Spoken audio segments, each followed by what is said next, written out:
Hey, it's MK, and I am here with another Mixed Media Mayhem recipe for you guys today. I am also combining this with Off the Board, and today I am scrap lifting Moira O'Reilly, who is a wonderful scrapbooker, and I love seeing what she does over on her channel. So I'll have her channel linked below. So I'm going to take this cutting system from Creative Memories, and I'm going to cut some circles, and I love using this template right here, but I'm going to cut some circles out of these three photos because this was a path that we followed to get to the dolphins over at Jamaica. And so I really loved seeing what looks almost like fossilized coral within this path, and I really wanted to highlight them using the circles. I also picked out two stencils going on for my stencil work here. Yes, sorry. And then I have my poster, or oh my goodness, my picture of the sign for Dolphin Cove. This is going to be my title that just says escape. And then I really wanted to stash bust this, this sheet right here with all these little banner stickers. So I'm going to try to do my best with that.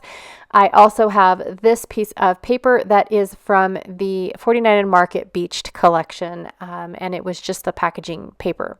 So I'm going to go ahead and take my branding strip off, and I'm going to work with just this background. The first thing I'm going to do is stencil, going and using two different stencils. So the first stencil, I'm going to just be using some ink. It's just the Tim Holtz, I believe it's Broken China ink. I did not share the ink with you guys because it was a secondhand thought. And then I'm going to run my texture paste, and I have my two stencils here. Thought about the three stencils, but I just picked out the two, one with the stamp, what's that called? Yeah, the stamps and the number, and then the other one with just the indescriptive words, messy words and whatnot. So I really didn't want the big giant number, so I'm just holding my stamp in a way that it only stamps a little bit, and then I'm going to go through and do the same thing with the stamp. And I believe the reason why the ink is so much darker is because I didn't clean my stamps, and I still had black or brown from the last project that I did. Sorry. I'm really sorry. The stamps have been on my desk. They were new in the shop for a while. It's sold out now. I can't get them from the manufacturer either. But as soon as they will get there. So my texture paste is all dried out. Yes, it is. I've been finding that all of my texture paste is dried out. So for my texture, I'm actually going to be using these Nouveau drops, and I'm going to mix them and match them. And this stencil is also not clean. So the Nouveau drops are going to pick up the color and allow me to swipe the color off and into the Nouveau drops, which I really thought was a cool accident and unintentional. So I apologize. So the recipe calls for texture, stitching, and stamping. So I've already done my stamping. Now I'm doing my texture using the Nouveau drops and a stencil, and then I will do my stitching at the end once I realize that it has not been done yet. So I'm going to go ahead and finish off all of my Nouveau drops just by applying the texture, and where the ink is not in on the stencil, it doesn't pick it up. And so I really do like how it's variated throughout my background. So I really end up liking how this looks, even though it was a happy accident and I did not choose these colors intentionally. It was just because of my supplies being dirty. I'm going to add a little bit of splattering. I have this fan brush that's been sitting on my desk since a couple layouts ago, or several layouts ago, who knows.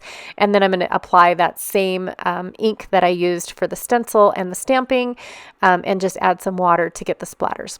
All right, so now I'm going to go ahead and cut out my circles. I just need to decide how big, how small, and all that good stuff. And the template is absolutely perfect for this. The template allows me to see which blade I use at what circle I'm going to be getting, which circle cutter I actually or guide, I think I don't know what those blue things are called, you guys, but it allows me to see which one which one I need, which size of circle I need to get where I want to be. And so I really do like using all of these. I also love my glass mat because I don't have to keep bringing in the cutting mat that came with these specific cutting system. And so, yeah, gosh, you guys, I really do love all of the supplies that I have collected over the years. I don't know what I would do without them, honestly, especially this glass mat. I really don't know what I would do without this glass mat. It's perfect for mixed media. You saw I just dabbed some ink down.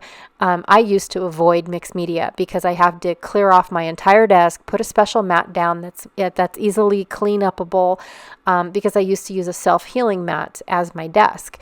And ever since I got my glass mats, starting from the first one, which was the Tim Holtz one, then I had, I believe, 2 more of these glass studio mats before I finally settled on this one.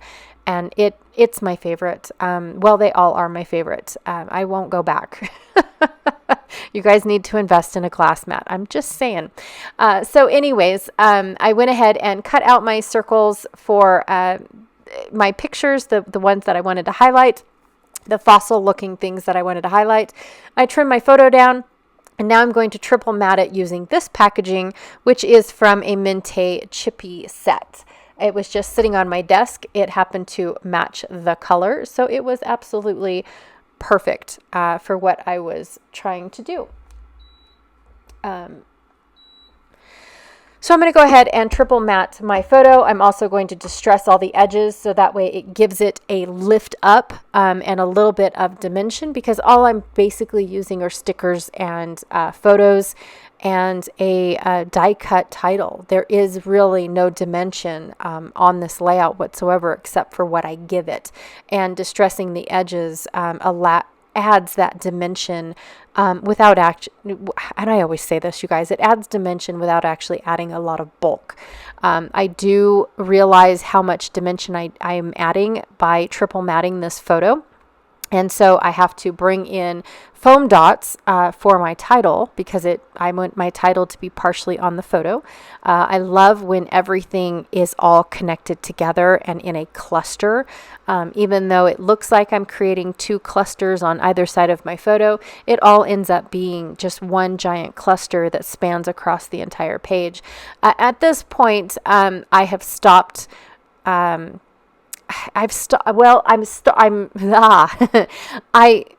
At this point I am still scrap lifting Moira's, but then when I realize I don't have a title that I can split up, I've only got a 1-word title.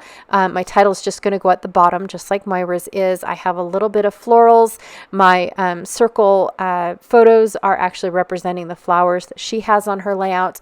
And so up to this point, I am scrap lifting Moira. However, when I realized that I wanted to use more of these banner stickers is when I veer off of left field and I decide that I'm not going to do that anymore. I'm going to, I'm just, okay, this is Moira's all the way up to this point, and now I'm going to make it my own by adding just one little small technique. It's not even a technique, it's just an extra embellishment that I thought would look really cool on this layout that I really didn't want to leave out. So I'm going to tuck this one under. I love it where it says, love this place. And then I'm going to, that little word saying that says, hello sunshine, or something about the sunshine, I'm going to go ahead and try to figure out how to cover that up. I'm just trying to figure out where I want my photo circles to go. So that way I don't have to worry about, accidentally sticking a sticker on top of them, because they don't, once you stick it to a slick surface, you stick the sticker to a slick surface, it definitely does not want to come up at all. So I'm going to go ahead and try to figure that out by getting my title to go together before figuring out where the rest of these circles are going to go, even though I thought I figured them out before I started playing around with the banners and stuff. So I'm going to use one of the circles to cover up that sunshine wordy phrase that was there, because I really didn't want it. I don't mind the pineapples peeking in and out at all. So yeah, that is pretty much, like I said, this is where I pretty much decide, okay, so this is Moira's scrap lift right here. I did the background on a pattern paper-ish. It was more like a reads as a solid paper, but it's okay. I've got my messy background going on. I'm really feel like I've lifted Moira's. But once I decide that I'm going to add this flamingo, just because I'm trying to stash bust this sticker sheet, now I can't get all of it on one page, but I do get a lot of it. So I'm going to go ahead and add a couple of these hearts, and then I wanted to really use this sticker here, and this is where I decide it's going to go into left field, because I'm going to have this sticker go off of one side and then come back in on the other side. And I just love how that looks. I'm also going to add a couple pink hearts onto the frame to fill in a little bit more gap, to bring in some pink over on the left. And yeah, that is pretty much my layout, which I felt like was a good scrap lift, maybe, but then with a twist, like it's a scrap lift with a twist type of thing. So anyways, that is my layout. I did take it over to my sewing machine and did some messy stitching all the way around my layout for you guys. I'm also sharing the close-ups as well as all the stitching with it, and you guys can really see those circle photos that have what looks like fossils inside, and I just love how this page turned out. I really do. It's quite surprising if I'm being honest. So, and like I said, with the messy stencils and the messy stamping, I am very happy with how it turned out just by not cleaning my supplies. I don't recommend it, but it worked out in my favor this go around, and I'm really impressed with it. So anyways, thank you so much for checking out my channel for today. Thank you, Moira, for allowing me to lift you today. Also, too, don't forget to check out the links that I have down below for Off the Board and Mixed Media Mayhem. I also have a link down below for my glass mat if you're interested. I have a link down below for my playlist for all of my cruise videos. And then I also have a link down below for the cruise that we are doing next year if you guys choose to join us. All right. Thank you so much, and I will check y'all later. Bye.